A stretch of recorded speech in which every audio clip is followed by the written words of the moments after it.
Hey, welcome to the Hill and Ponton Agent Orange Guide. This is everything you need to know about Agent Orange, both where you could have been in contact with Agent Orange and the diseases that Agent Orange causes. So I hope you enjoy this. Now, yes, we're going to cover the basics regarding what it is, who can qualify, and different conditions associated with. But more importantly, we're going to get into some real specifics, things that you've probably heard about, but need to know more about: blue water versus brown water versus boots on the ground, the Agent Orange Registry, health benefits you can qualify for, how your children can get benefits, and topics that affect them. So we hope that you'll join us for this ultimate guide.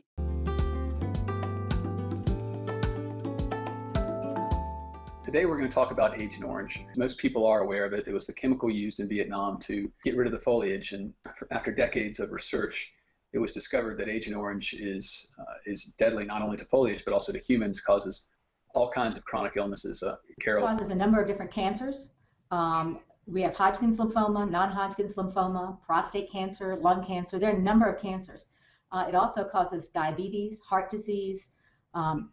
There are a number of things that it can cause, and often these don't show up until 30 or 40 years after exposure to the Agent Orange. And that's the problem with these disabilities is they take so long to develop, but then they can be so devastating. So the VA finally admitted that Agent Orange does cause these disabilities, and then what they did is they connected these presumptively to anyone who is in Vietnam. So the VA said anyone whose boots touched the ground in the landmass of Vietnam was presumed to have been exposed to Agent Orange. If someone was presumed to have been exposed to Agent Orange and then developed one of those diseases that Carol just listed, like diabetes, then they get presumptively connected. The veteran doesn't have to show any medical evidence. So with those disabilities, and for Vietnam veterans, that was a huge relief. But for years, the VA and frankly the Department of Defense perpetuated the myth that the only two places that ever had exposure to Agent Orange where it was produced in Gulfport, Mississippi, in Vietnam. Their stance was that it was never placed anywhere else. And so what we're seeing more and more now is the VA finally admitting it was other places.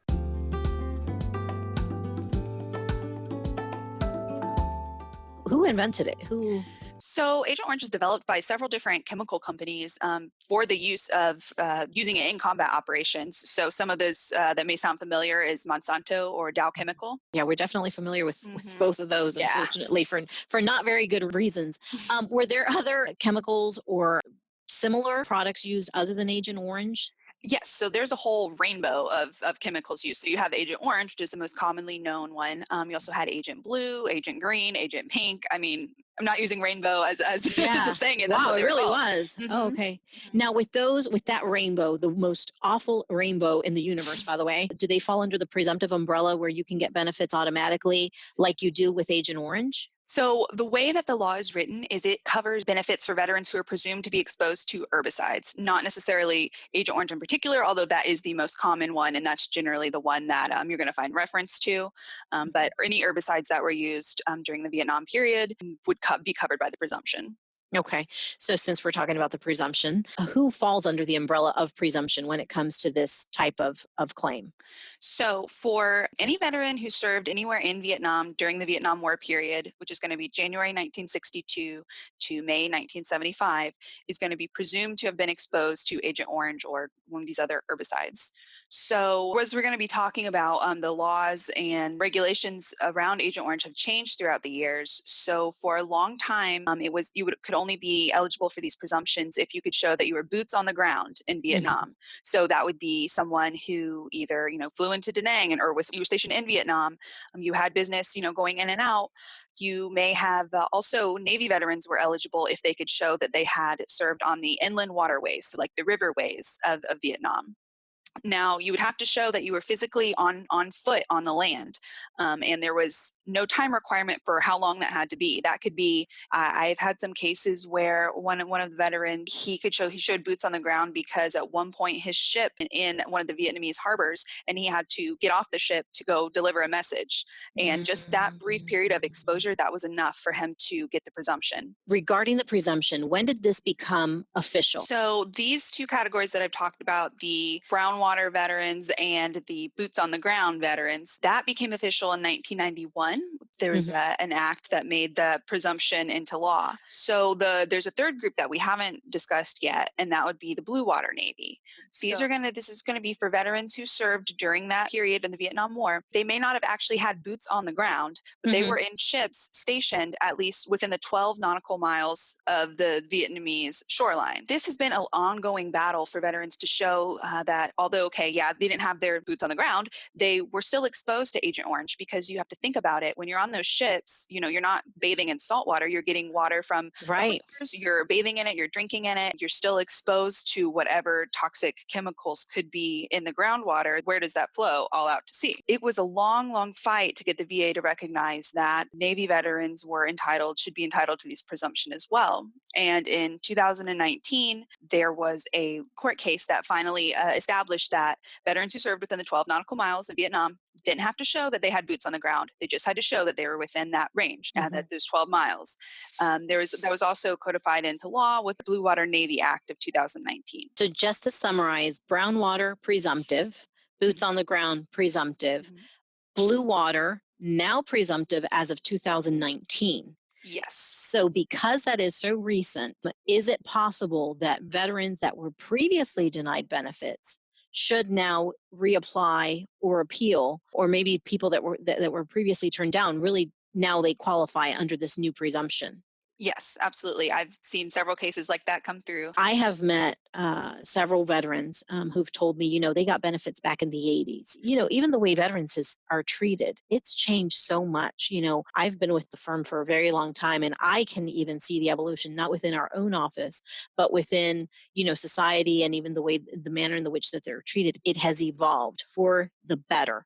And so where I'm going with this question is it possible that you were maybe given a low rating in 80, or you were maybe even denied? And I say 80 as an example, but now fast forward and maybe there's something more you can qualify for, maybe an increased rating, or maybe benefits that you were denied before you can qualify for now?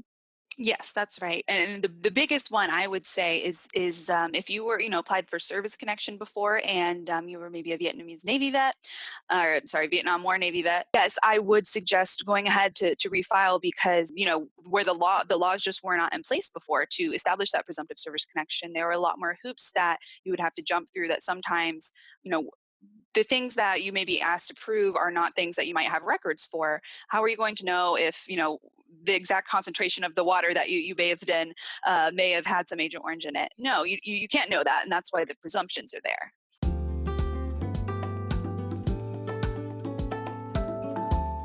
Can you give us an idea of several conditions that are associated with Agent Orange exposure? Well, I don't think we would need a whole nother video for me to go through all the conditions that are associated, but I can go through the presumptive conditions with you. That would be great. Yeah.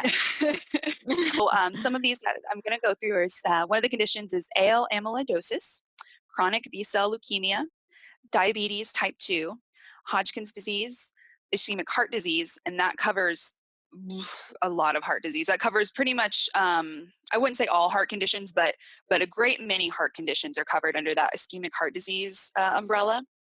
Multiple myeloma, non-Hodgkin's lymphoma, Parkinson's disease, prostate cancer, respiratory cancers, and soft tissue sarcomas. But wait, there's more.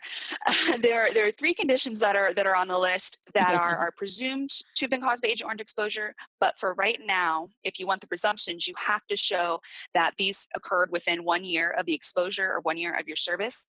And that's going to be chloracne, which is a skin condition that appears to be like acne, but is caused by chemical exposure. Early onset peripheral neuropathy, and I'm not going to say this one right, porphyria cutanea tarda. I'd also just like to mention that the VA is, according to the Niemer lawsuit, supposed to be continuously looking at different disabilities that are associated with Vietnam and the exposure of Agent Orange. They have recently added 3: hyperthyroidism, Parkinsonism, and then also bladder cancer. This is an ongoing list. The list of presumptive exposures is not static.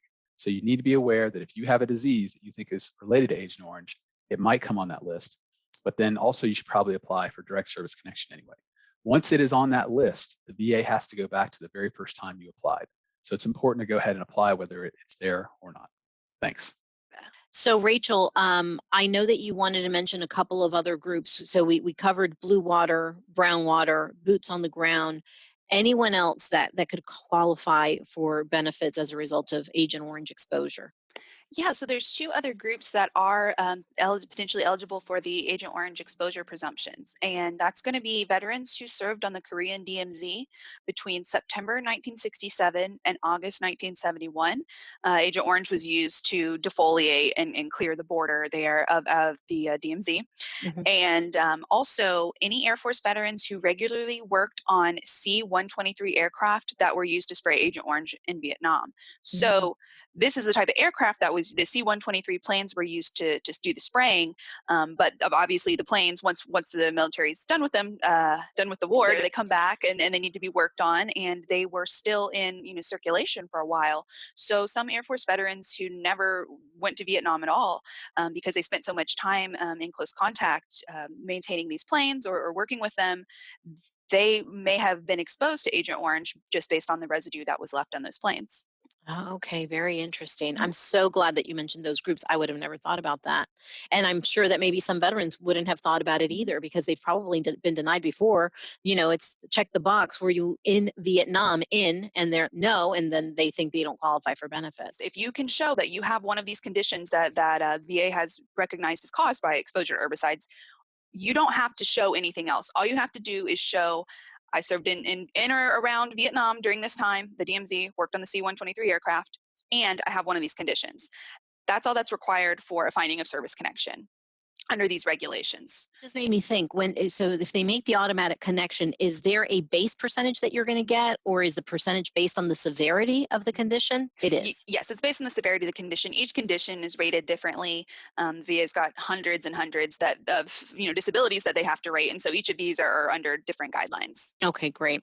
So talk to me about healthcare benefits. Are there any special assignments or qualifications that veterans have for healthcare benefits as a result of their Agent Orange exposure? So you just have to show that you have service from these dates that we've been discussing, from January 1962 to May 1975. Hmm. Okay, that's it. Mhm. And if you have that, then you're automatically going to get your healthcare. If you have some Basically. of these through the VA and if you have these conditions. Mhm. Okay. I've heard about this Agent Orange registry. What is it? Why is it important? What basic function does it serve? So the registry is used for the VA to conduct studies, basically, to kind of be able to follow veterans who were exposed to Agent Orange or these other herbicides, and it helps with research purposes and with statistics. It may help other veterans down the line as the VA gathers information about what kind of health conditions and complications are caused down the line with veterans who were exposed to these herbicides. Yes, it's not the same thing as filing a claim. Mhm. This is unrelated to getting benefits. It's on the healthcare side, and it helps for research purposes. I would think, you say it helps with research purposes, and I'm sure that maybe they had something similar where after a while you say, wow, 300,000 people were exposed and 200,000 of them ended up with this condition. That's where presumption probably comes from, because Mhm. after a while they say clearly this is what caused it. So it seems as if though that registry could serve an important purpose not only for vets today but for vets in the future and other conditions that they could develop. Absolutely, and showing again, like you just mentioned, there may be more. Well, I know there's many more conditions that can be affected by Agent Orange, but aren't on these lists. And one would hope that whoever is in control of the registry and reviewing this information would take that into consideration.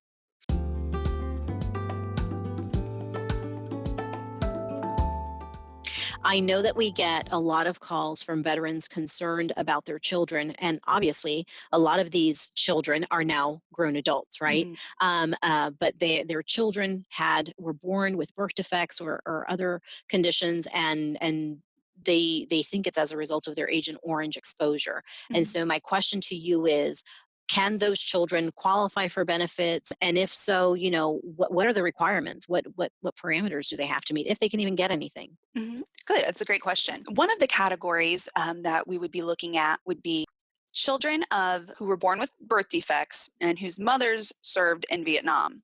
Mm. So, as you can imagine, there weren't a lot of women who served in Vietnam. Don't want to say none, or they wouldn't have this provision, but Right. that one's pretty hard to meet. And they don't. There's no specific birth defects listed. It's just any birth defects that are evident in children of women who served in Vietnam. They're presumed to have been exposed to herbicides. We've been talking about that the whole time. So another category of children of veterans who may be entitled to benefits are people who were born with spina bifida and who either parent served in Vietnam or Thailand during the Vietnam War period, or whose either parent served on the Korean DMZ during September 1967 to August 1971. So that gives you a little broader area of a broader base of people who may be eligible for this. So while you have to have the specific condition of spina bifida, it's not so limiting as only one parent. They're not only looking at one parent. Right. Either parent could have served in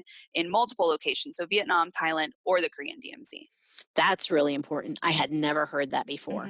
And I think that most feel, well, like you said, you have some moms, obviously back then, not as many women served in Vietnam or were in the military service as they are today. But it seems like such a narrow group to be in to potentially qualify for benefits.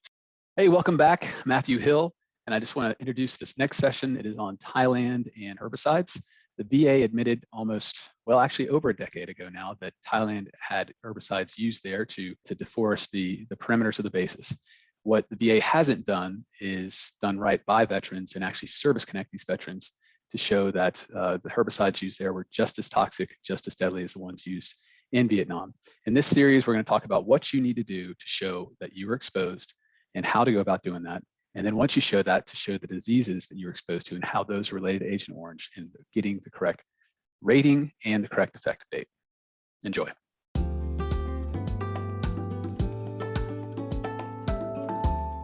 And one example is Thailand.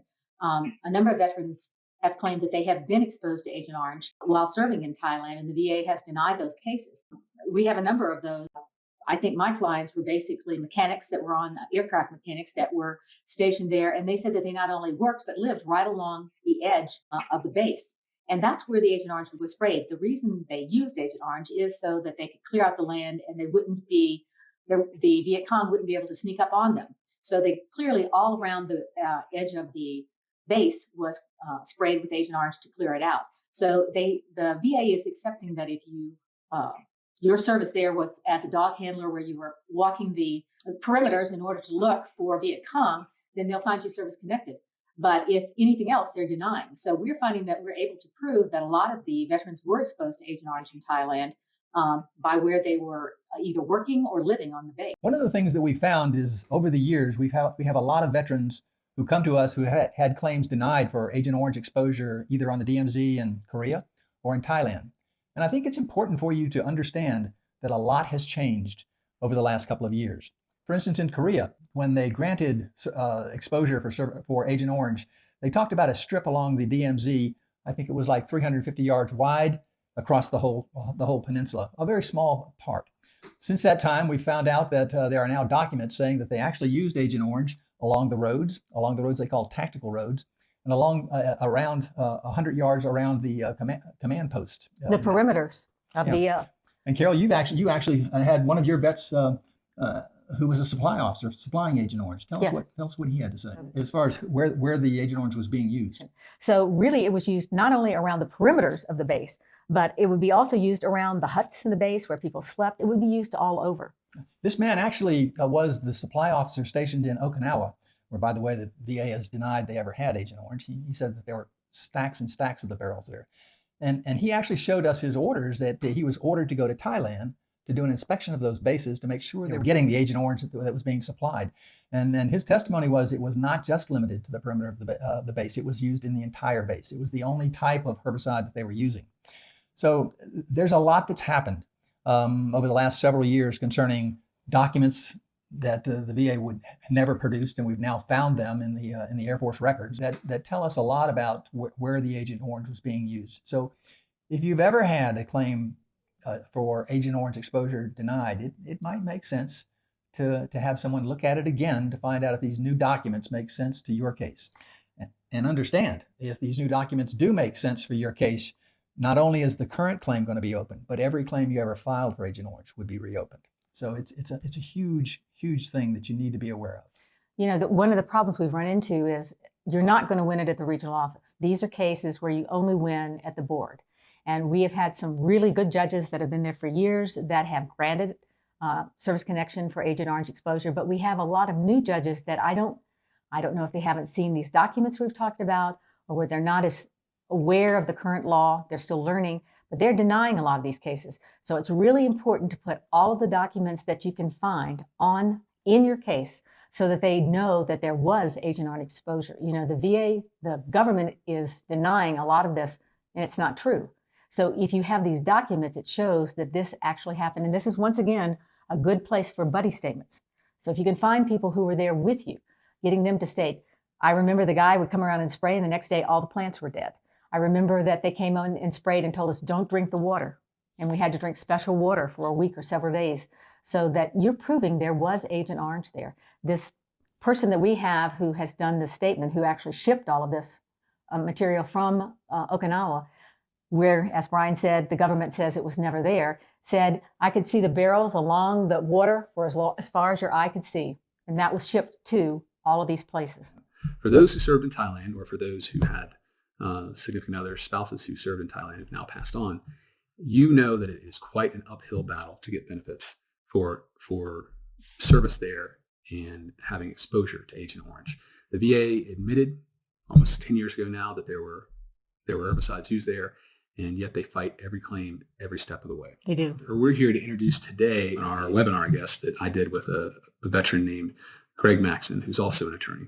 Greg served in the Army over in Thailand, and since then he has collected an astonishing amount of maps, of statements, of diagrams, of different bases all throughout Thailand, and he has helped our firm tremendously in that he's helped us with veterans who are trying to get service connected by showing how they were sprayed, when they were sprayed.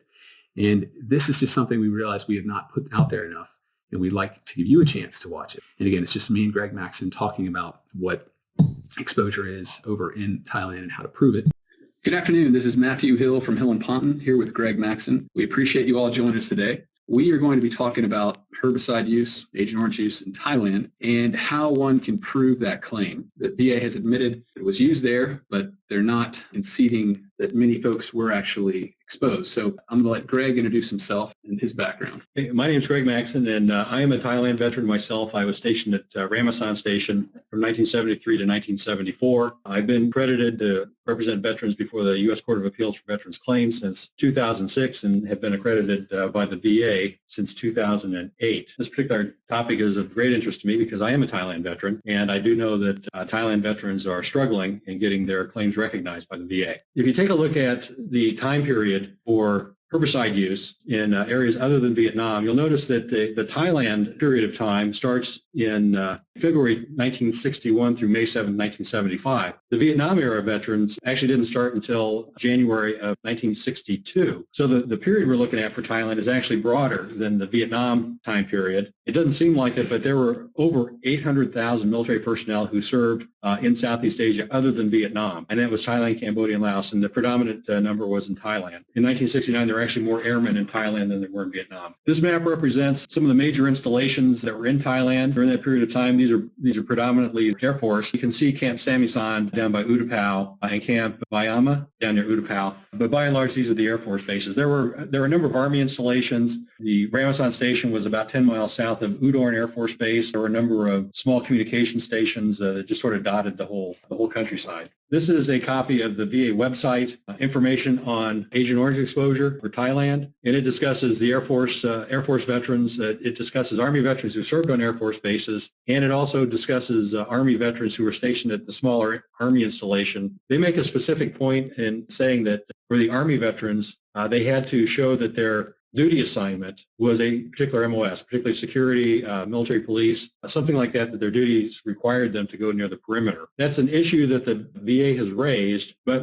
as we talk later on, that's not an absolute requirement in order to get service connection for herbicide exposure. If you have any doubts as to whether your unit was stationed in Thailand or proving it, this Vietnam Order of Battle is a pretty good book. Appendix B has got a sort of the order of battle for those units that were stationed in Thailand, the years they were there, and where they were located. This would be particularly useful to survivors who might know that their loved one was stationed in Southeast Asia or in Thailand, but not know exactly where they were. These are some of the references that might be helpful as you're developing your claim. Vietnam Veterans of America's got a very good self-help guide. That's their website. And then the VA website that we just showed you a picture of, take a look at that. That's also got some good information. Herbicide use was different in Vietnam. You know, in Vietnam, they used tactical spraying, and it was usually aerial spraying with the C-123 aircraft. Thailand, it was different. There was very little aerial spraying, if any, and it was all done by ground dispersion methods. As one of my colleagues once said, in Vietnam, we used herbicide on the enemy.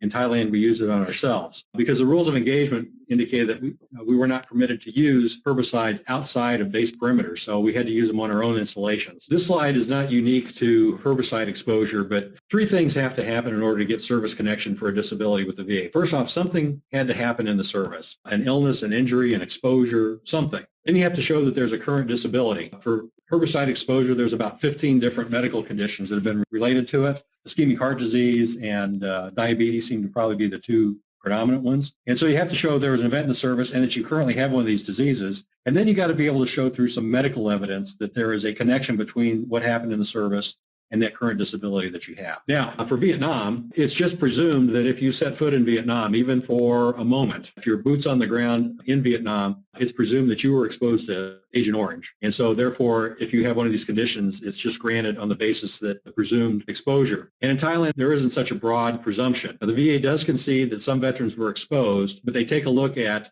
your specific location on your installations to determine whether or not it was likely you were exposed to herbicides. I'm just going to go back and step back with the steps to service connection. With Agent Orange exposure, there are presumptions, and with Vietnam vets, there's two presumptions.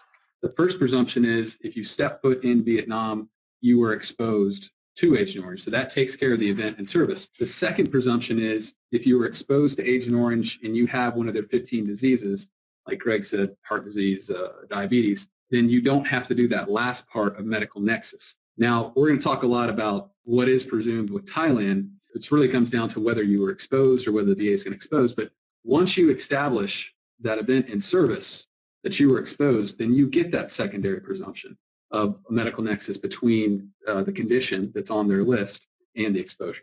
That's right. For those who were stationed on Air Force bases, these are the Air Force bases that were included in the Thailand presumption. So you have to show you were stationed at one of those places. And real quick, Don Myung, I'm probably butchering that, they had for some reason taken that off the list of bases and just put it back on last month. They didn't really give an explanation on that, but yeah, and that's, as I recall, that's the airport in Bangkok. But yeah, they for some reason they took that off the list in August, but in October they realized the mistake and put it back on. So it's still there. Okay, you had to be on one of those bases, and you had to serve as an Air Force security policeman, a dog handler, or a member of the security police squadron, or that you had other duties that required you to be in the close proximity to the perimeter of the base. And you can show that through job assignments, duty descriptions, performance evaluations, or what they call other credible evidence, which could be your own statement or it could be buddy statements. And so when you look at this, the first several, the security, I know it's not MOS, but the security,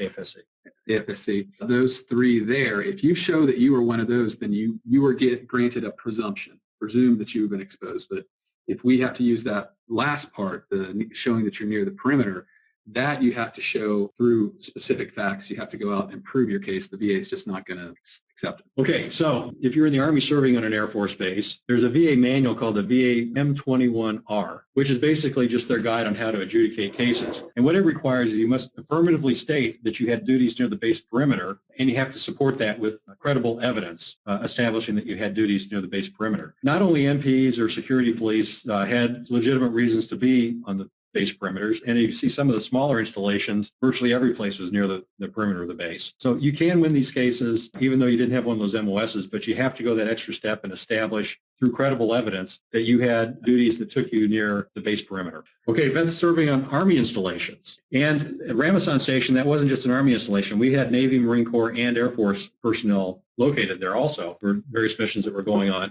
But again, they limit it, the VA limits it, the presumption as such, to members of military police units or those who had an MP, MOS, or who affirmatively state they had duties that place them near the base perimeter. So if you had one of those MOSs, they're going to assume that you had duties on the perimeter and they're going to grant your benefits. But if you didn't have one of those MOSs, you're going to have to show that you had some sort of duty or some sort of requirement that placed you on or near the perimeter of the base.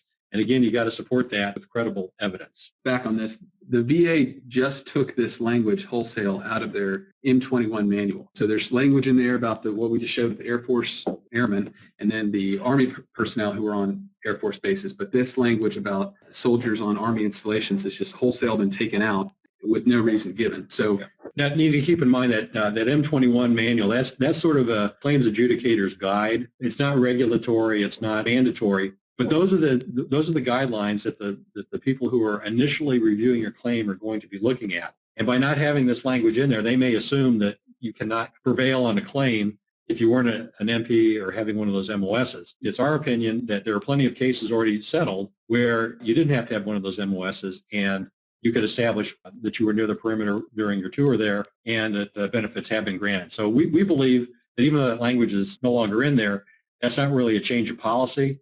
But it may mean that it's a little harder to get your claim through the regional office, and you may have to go up the chain to the Board of Veterans Appeals. yeah, I think that's something Greg and I would agree on. It might be a theme here is that if you lose at the regional office, you just keep on going because almost all the claims we've won have been at the BVA. They take a more legal view of it versus just following some manual. Okay, there's some confusion between the presumption and the direct evidence. And a lot of times the confusion is from the person who's rating the claim. Frequently, the VA will find a lack of evidence to apply the presumption and deny it. In other words, they weren't an MP. You didn't have duties that required you to be close to the perimeter. But just because you're not entitled to the presumption doesn't mean that they can deny your claim on a per se basis. They can't just say, you're done. They have to give you the opportunity to prove exposure to Agent Orange or herbicides through what we call direct evidence. And that's where you get your buddy statements and your statement or the description of your duties through your performance evaluations or whatever that might indicate that you had duties that took you in proximity to the perimeter. So just because you're not entitled to the presumption, don't give up because there are other ways to prove the claim. It's just there are a few extra steps you have to go through. Just because the VA doesn't mention the other ways doesn't mean there's not other ways. Yeah. And quite honestly, they're not very often likely to step up and help you prove your claim, even though they're required to. Okay, the presumption requires a positive association. And that's where they have determined that if you had one of those MOSs, they will just assume that you had those duties that took you in close proximity. The direct evidence requires as likely as not test. In other words, you don't have to really prove if you were, say, in a criminal setting, beyond a reasonable doubt that you were there. You just have to show it's as likely as not. And that's actually a fairly low standard. You just have to be able to provide evidence that when people look at it, they kind of say, oh, that makes sense. And it looks like that you were there. So the standard isn't that high, but without that evidence, you're not gonna prevail. Tie goes to the runner there. Yeah. Okay, these are some of the legal resources that discuss these are the legal references that attorneys would use to help start formulating the arguments in your case. And so one of the things that I always recommend is there are a lot of BVA decisions that have already decided cases in favor of veterans in Thailand. And if you just keep looking at those cases, it's not hard to find one where you've got a veteran who won and the facts of their case are very similar to yours. And you can't cite them as precedent. In other words, you can't say you've decided it this way in that case, so therefore you have to decide this way in my case. But it's so much easier for that BVA judge to look at another decision and say, hey, we've already got decisions that are very similar to this that have already granted the benefit, and it makes it that much easier for them to decide that it's okay to go ahead and grant the benefits. So look for those BVA decisions to see what's out there. I cite them. I've actually sent them to the regional office just to see if we can get them to take a look at them and make a decision before you have to go to the BVA. But certainly if you're at the BVA, find other decisions that are similar in the fact patterns and show them, these issues have already been decided, so you shouldn't have difficulty in granting my benefit. And I think that really helps the judges to see that other cases have been decided in a certain way, and it makes it easier for them to sign their name to an opinion that's favorable to you. And even within those opinions that are favorable, you can find a roadmap for the type of evidence you need.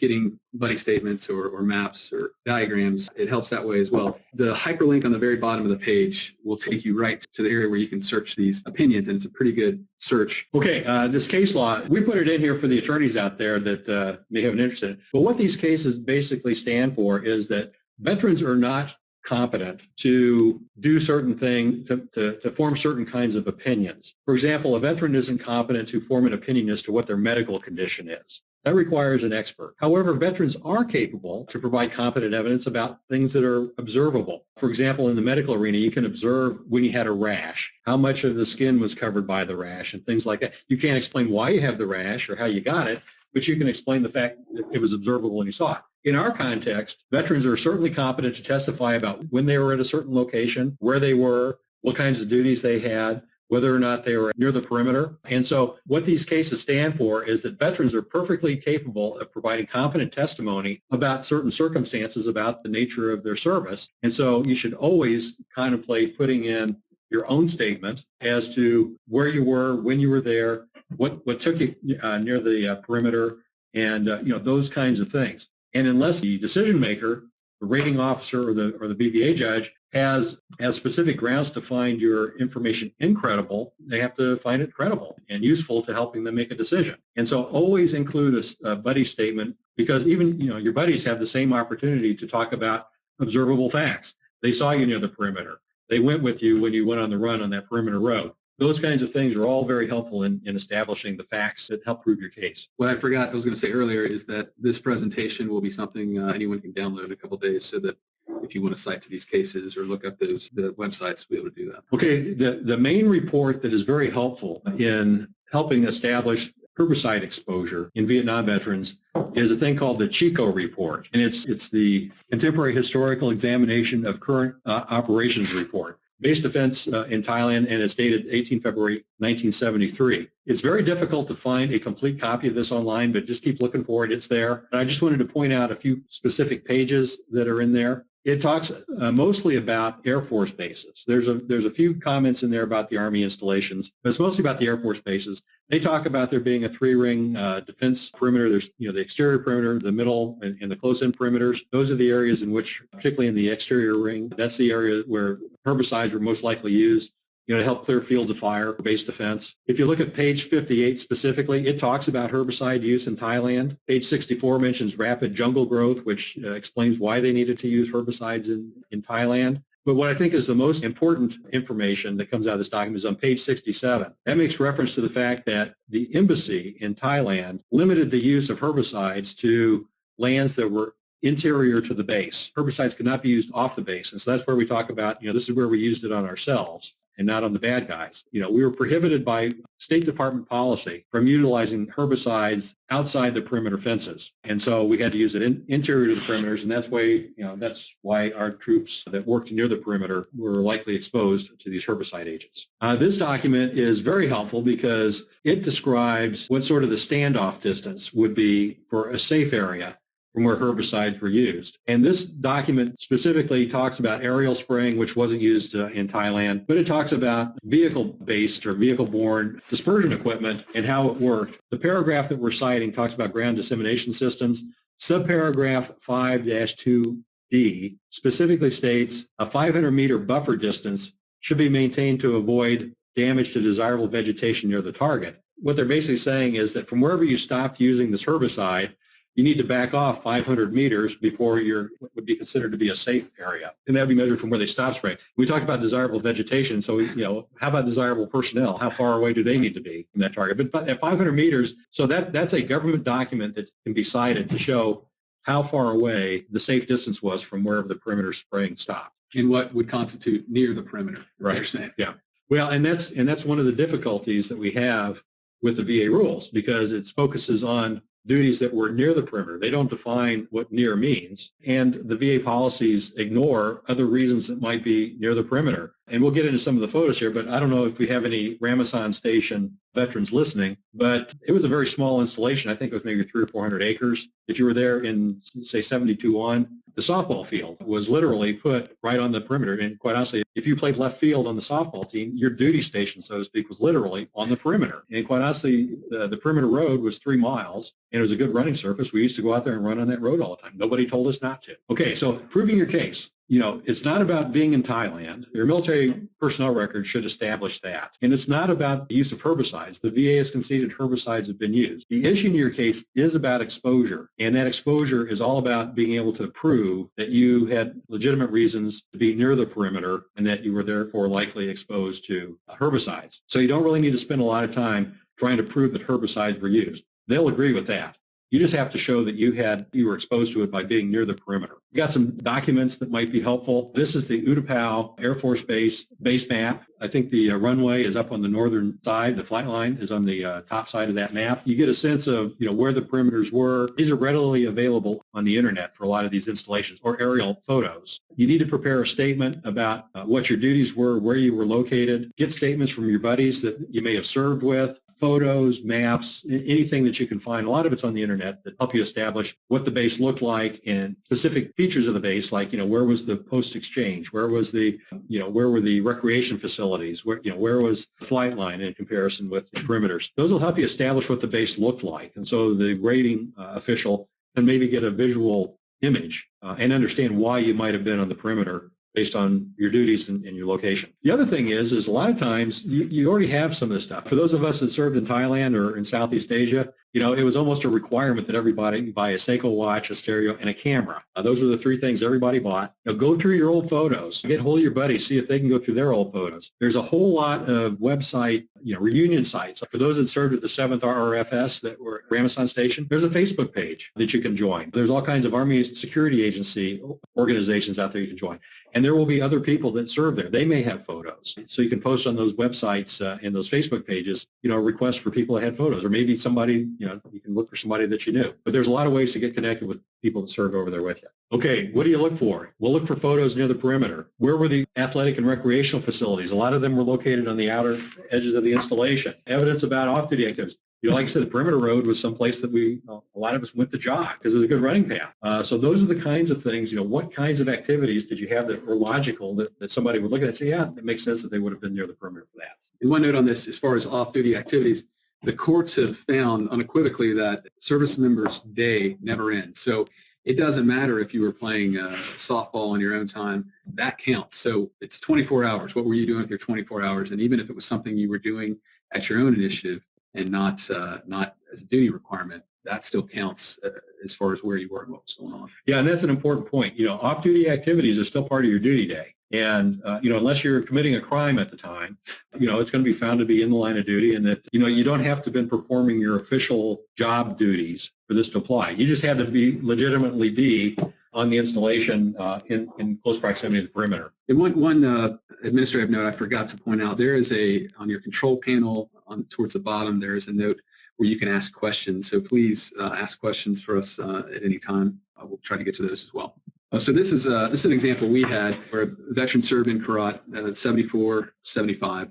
He was a food services supervisor. This is a map that we were able to get and draw lines on. But as Greg was saying, you want to look at where the person was active on the base. But as he's told me in the past, you also want to see where are they sleeping. This veteran, if you see the dotted line, that's the perimeter, and then the solid line is the 500 meters that would go in. So there's the living quarters are frankly right up next to the perimeter, and they go all the way in. This veteran actually also played softball, and he taught some of the young children, played with them. And as Greg also mentioned, the softball field for this base was right on the perimeter. The veteran, by the time the claim had come to us, it was the widow. The veteran had died, so we didn't have a lot of statements we could go back and get from him. But we did have his service records, which are also very useful. These were part of his performance records. And you see where it's highlighted. It talked about him coaching a Little League.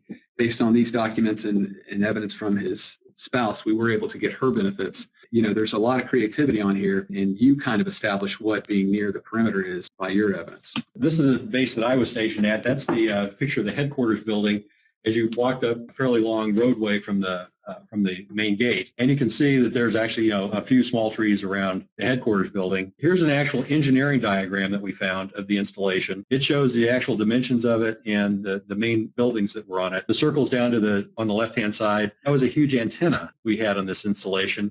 And the square just above it was the operations building. But just to the right, if you look up towards the top, those were barracks buildings, administrative offices for the various companies we had. The NCO club was up in that area. There were tennis courts up in that area. And so there's a whole lot of reasons to be up near the perimeter in that area. But also, again, that perimeter road was 3 miles long, and that was a great running track. And so a lot of us went out there to run on. If you keep looking on the internet, you can often find diagrams of your installation. And this actually shows the dimensions. And we'll go to the next slide. And if you apply that 500-meter buffer zone, that area that was in the middle, that dark line, is just sort of my depiction of the safe zone on that installation, that if you went there and never went outside of that area, you were not near the perimeter. Anywhere else on the base was near the perimeter under that 500-meter standoff. This is an aerial photo of the installation, and in the lower right-hand corner, you can see the softball field. And if you look at left field, you'll see just right behind it, that is the perimeter road. You can see the guard towers right along it. You can see just a little up from that, a little further up in the upper right-hand is the, an H-looking barracks building, and that's a barracks. And you can see how close that barracks was to the perimeter. So no place on the installation was far from the perimeter. So I guess everything was near the perimeter. That's a picture from looking outside through the perimeter fence back into the installation. And you can see where the guard tower is, but you can see that the land there is very barren. And quite honestly, in the 10 months I was there, I honestly don't remember anybody ever out there mowing that big field. And in the rainy season, I mean, they grow rice up there, and it's a very tropical place, a lot of rainfall. So you would expect grass or something to be growing out there. Well, and you point back to the Chico report where it states there's rapidly growing vegetation in this area, and there's nothing rapid. Yeah.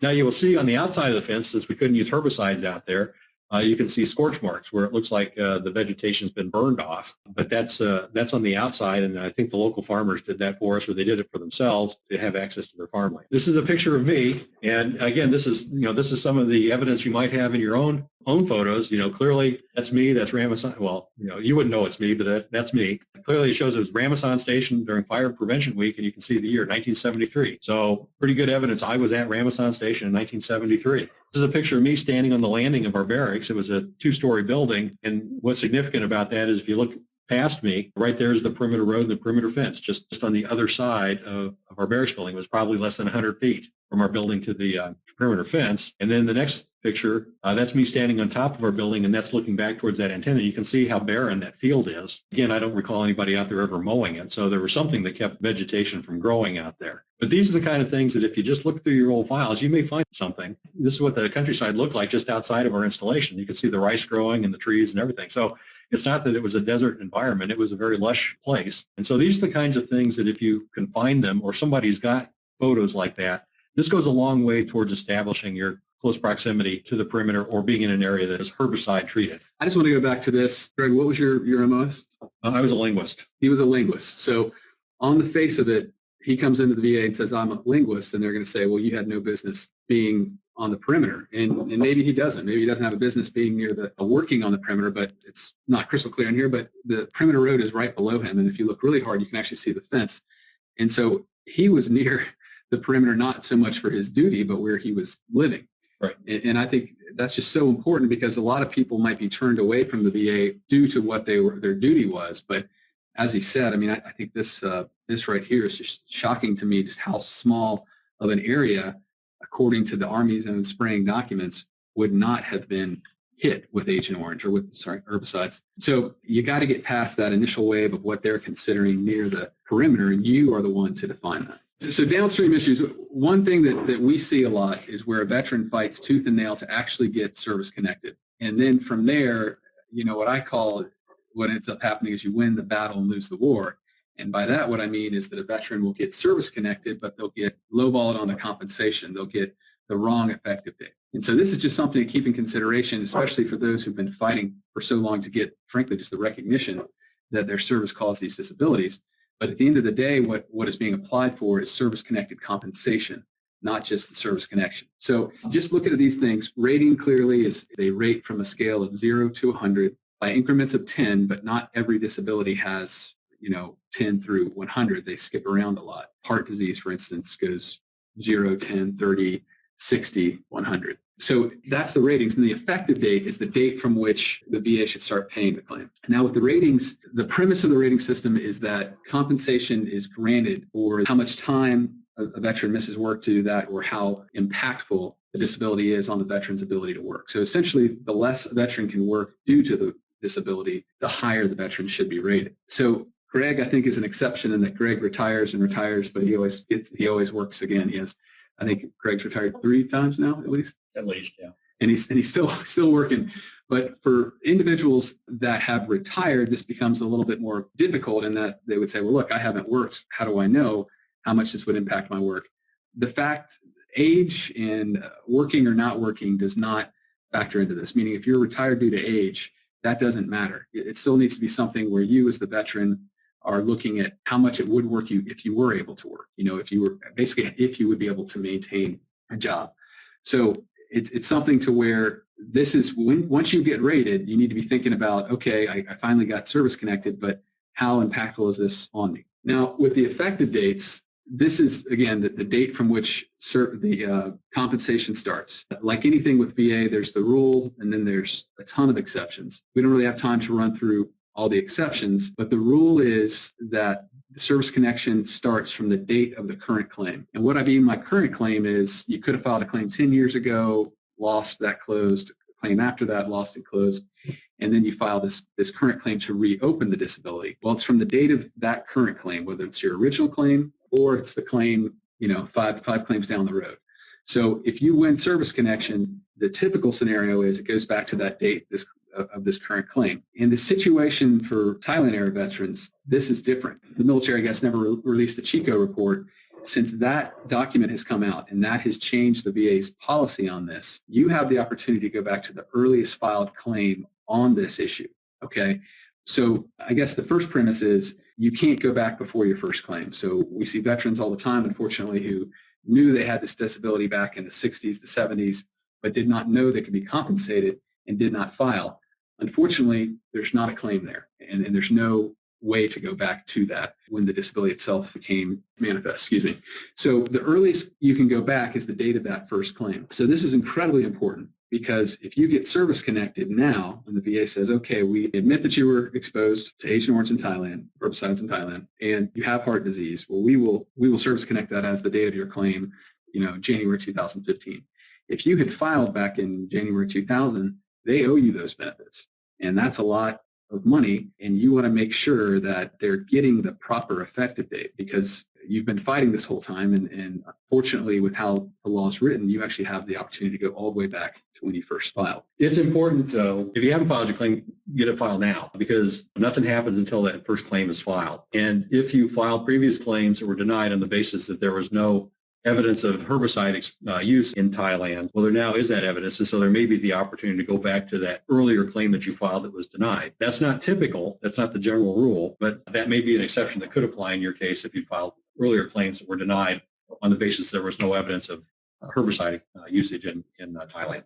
Well, that's the end of our presentation, but I think we have a couple questions. One of the questions we have is somebody wants to know if there's a list of available AFSCs, which is the Air Force. That's the Air Force version of their military occupational skill. Available list of AFSC anywhere for the Air Force personnel that were acknowledged by the VA to have been exposed. I'm not aware of any particular list of AFSCs, but what they say is people that were assigned to military police or security police duties, dog handlers, people who were involved in base security. Those are the kind of AFSCs. I don't know of any definitive list, but again, I wouldn't get hung up on that. If you can establish that you had close proximity to the base perimeter, AFSC or MOS is kind of immaterial. It's just easier if you can show you had one of those MOS. So if you had an MOS or an AFSC that was dog handler, security police, base security, anything like that, that gets you one step closer to getting your benefit granted, but it's not a showstopper if you don't. Greg, here's another one we spoke about earlier. I was a pilot stationed in NKP.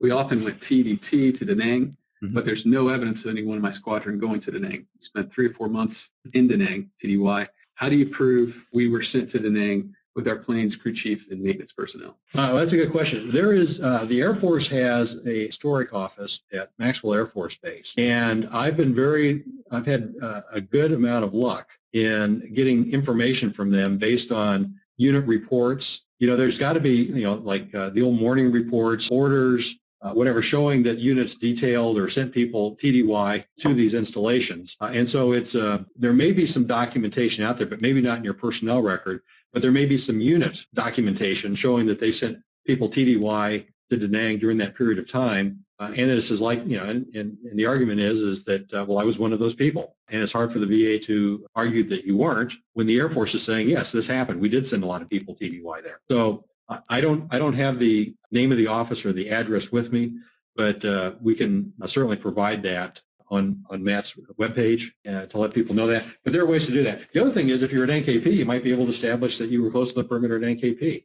Tell them about the case you had where you put all the evidence in of the veteran being in I think it was Utapao or Yeah, Utapao. I was working with a navigator who was at Utapao, and he was there for about 4 months in sort of the surge where they sent a bunch of B-52s over to Utapao in 74, 75 time frame. And his duties required him to go to the revetment area where the B-52s were located. Well, the revetment area happened to be right next to the flight line, but it happened to be right in the area where they had a sapper attack 2 years earlier, and that they had, in order to prevent future attacks, they had used a lot of herbicides in that area. Well, quite honestly, what I found was a BVA decision where a B-52 mechanic who worked in that same revetment area was able to establish he was near the perimeter because of where that revetment area was. And we were able to establish that the navigator was in the same area as the maintenance person, and that they granted benefits in that case. And so we got the board to grant benefits in this veteran's case. But that's the power of these BVA decisions. Go find one that has very similar facts to yours.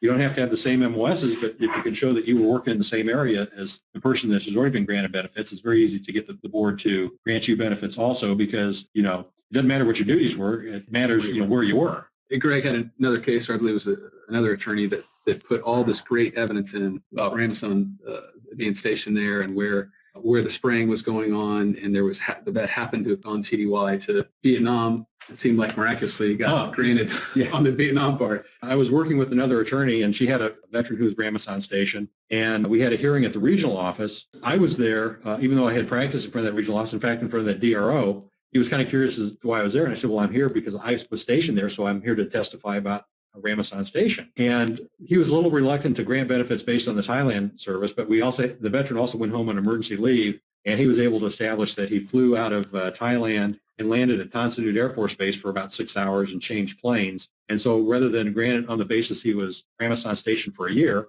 probably near the perimeter, as we all were, they granted on the basis that he was in Vietnam at Tan Son Nhut Air Force Base for about 6 hours. So we never really got into the issue of the Thailand service. But if he hadn't gone to Vietnam, I was pretty sure that we were going to win on the Thailand service issue also. So there's another question here. Has anyone been successful with the bladder cancer claim?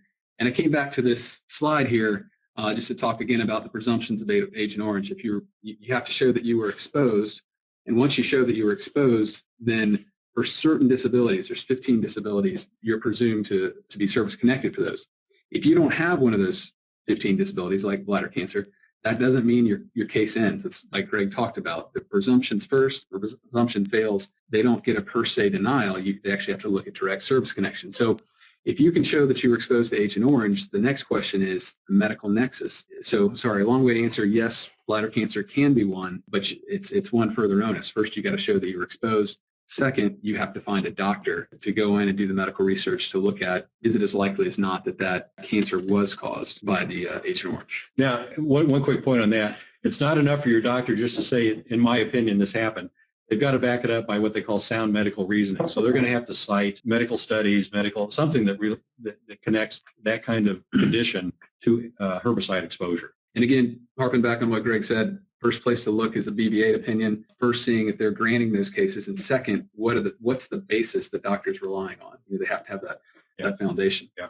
Sometimes they'll even tell you the name of the report, and that helps you find it, so you can use it for your own. What exactly defines perimeter? Is there a depth to that, and then add 500 feet from that? Well, first of all, the perimeter is the term that the VA uses, and I think it's probably defined by the edges of the base, which is usually contained by a fence. And it's not 500 feet, it's 500 meters. So you're talking about 1,500 to 1,600 feet. The perimeter is probably a fairly accepted concept, and that would be the fence line around the base. The outer fence line, sometimes there are 2 or 3 fences, but the outer fence line around the base, and I'd say about 500 meters. And it's not 500 meters from the perimeter fence. It's 500 meters from where they would have stopped spraying. And if you consider that the purpose for spraying was to get the vegetation out for observation and fields of fire purposes, it would probably be quite some distance that they would have sprayed, maybe 100 yards or so into the base. And then you add the 500 meters from there. I mean, it's looking at the pictures you have, it definitely looks pretty good way in. Yeah. Okay, so this is an effective date question. Is the earliest effective date for Thailand claims start when Thailand was added to the Agent Orange authorized use for, let's say when Thailand was recognized as a spot where they sprayed, or is it earlier if you filed a claim earlier? The answer is it's earlier if you filed a claim earlier. It doesn't matter when the VA finally came around to admit something. What it matters is when you actually put a claim in for it. So I don't know, it was 2010 or so that they released the Chico report. and you can go all the way back to whenever you filed one. Oh, Sanang Harbor and Inland Waterway.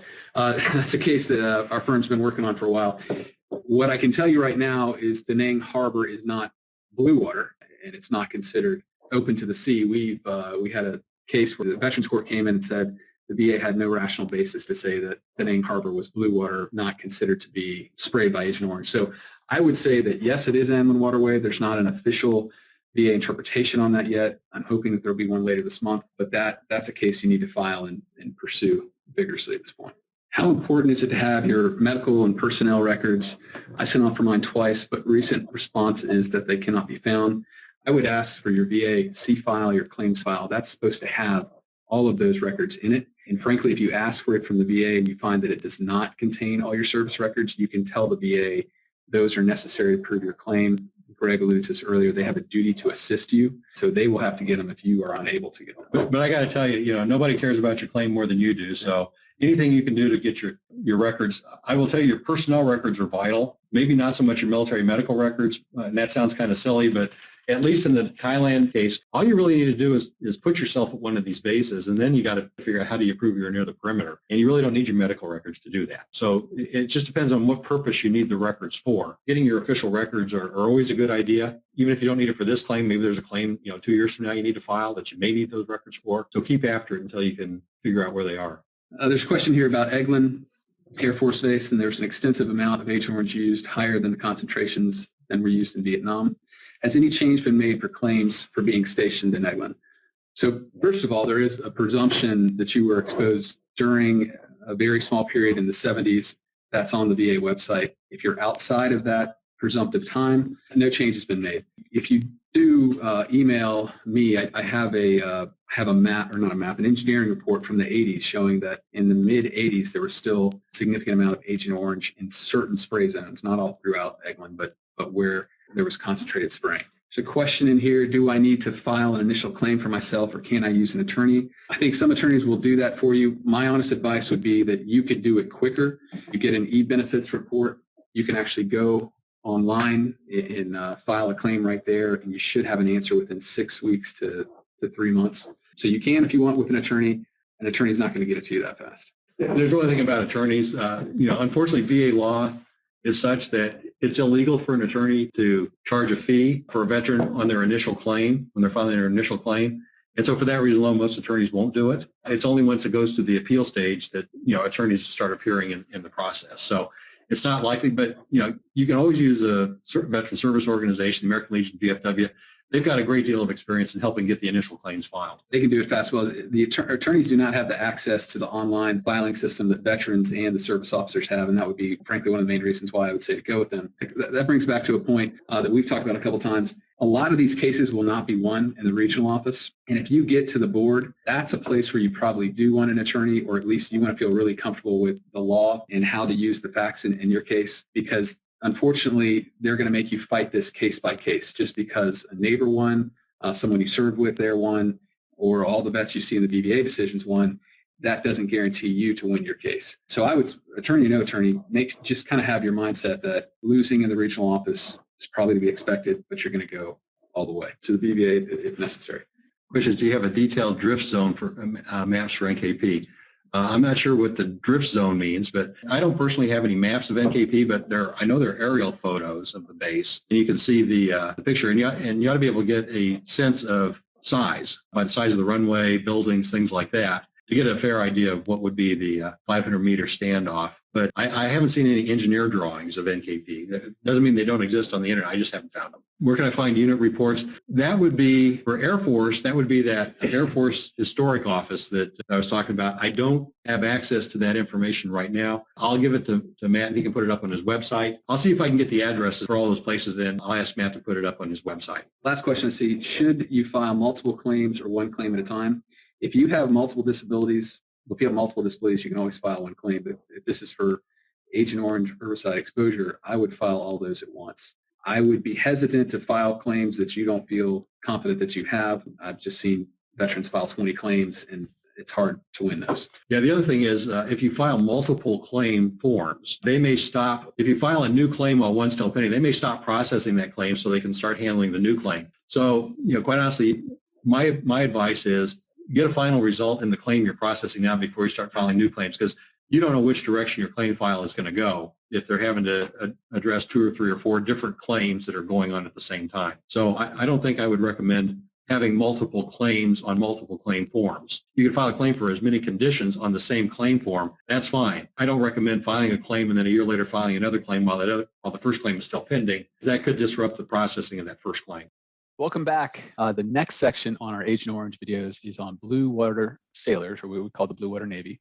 For years, these sailors fought just to get recognized as individuals who were exposed to Agent Orange. And finally, that has come down through both the Supreme Court and Congress saying that they were. And so this video hopefully will show you how to both show that you were exposed, and then once you show that, to make sure you get the right benefits for your disability and the right effective date.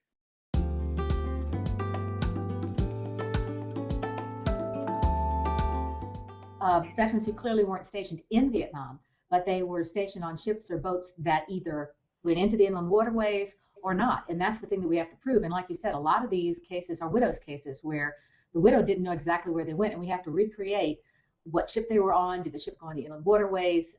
Were there reasons that the veteran may have gone into Vietnam? I have one client who he was on a ship off the coast of Vietnam. The ship never came into Vietnam, but as part of his job, he would fly into Vietnam to deliver mail packages and things like that and fly back out. Well, we get a statement from him, and then we had a corroborating statement from his cousin who happened to meet him there just for an hour or two and talked while they were in Vietnam. So these cases can be won. It's just figuring out what the evidence is and getting it into the record. Yeah, and that's the key, is getting that evidence into the record.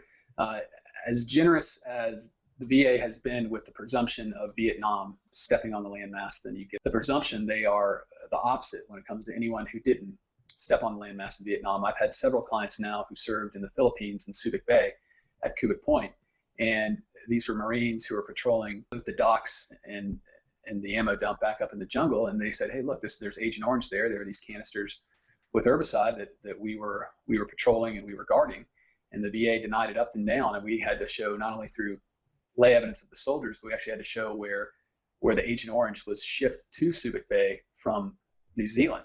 So the VA could maintain that, look, the only place the U.S. had it was in Gulfport, Mississippi, and Vietnam. Well, we could turn around and say, okay, well, maybe you didn't send it here, but New Zealand did. And then that, in combination with the lay statements, we were finally get the VA to concede. But the further you get away from Vietnam, the harder it is. And the other thing that I would make sure the veterans know is you may not win this on your initial claim or even on your appeal to the VA. You may have to go to the Board of Veterans Appeals, but they shouldn't give the claim up. A lot of cases are approved when you go up to the Board of Veterans Appeal or the Court of Appeals for Veterans Claims. Yeah, it's very frustrating. As we see in the papers right now, veterans are waiting 2 years just for that initial decision. So you wait all that time, and the VA comes back and they deny you, and they send you this decision that you can't even read and doesn't explain why they deny you. Like Carol, I see a lot of vets that give up that point, and that's too bad, because these cases are worth appealing. You fought for our country. You were stationed in places where they were using Agent Orange, even if they don't want to admit it, and it's important that you keep fighting to get those benefits. Right. So Procopio basically said that veterans who served within the 12-mile limit of Vietnam are considered veterans who were exposed to Agent Orange. The new law goes beyond that. It accepts what Procopio found, but it also says that not only do those veterans get the presumption of exposure to Agent Orange, but they also get to go back and reopen any case they filed for Agent Orange exposure after 1985. And there's really a problem with that, because often when the VA has done something that they decide they should have done differently, they will go back and contact the veterans. Is that going to happen in this case? In this case, the law does not provide what Carol's talking about is the type of notice that was required by the court in Emer back in the early 1990s when they first required the VA to accept exposure to Agent Orange. The VA was required to personally contact each veteran who had filed a claim and tell them that the law had changed. So and they did that again when they accepted them for, say, heart and some cancer. Right. But not this time. This time, the law only requires that the VA notify the VSOs, for instance, and to publish on their website the change in the law. So there's not going to be the personal notification that took place in the Niemer case. It's going to be more of a generic publication. It probably will not be as effective as the Niemer notification.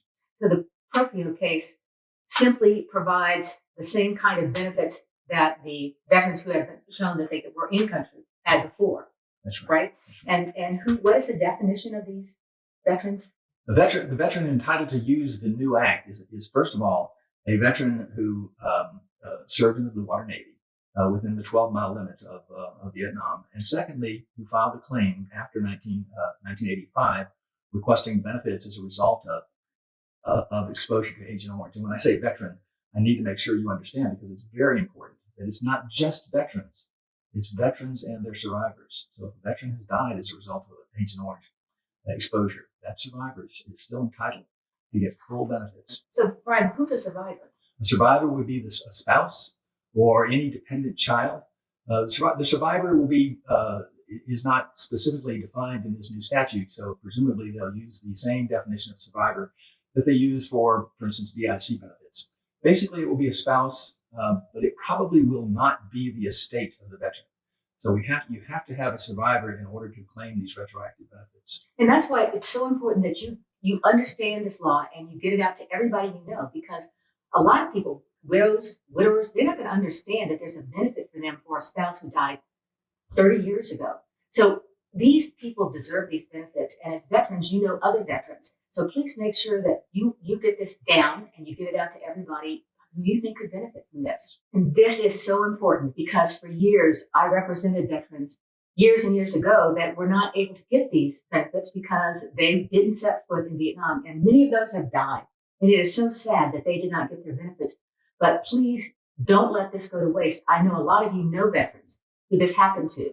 They have widows or widowers, and this is your chance to reach out there and help other veterans, as well as filing claims for yourself if this happens to be one of your claims. Carol, so we expect to see, first, the VA is going to have to accept that a lot of these claims were filed way back 20, 30 years ago, and they're going to have to grant service connection with an effective date of the earlier claim. So what can a veteran expect to get?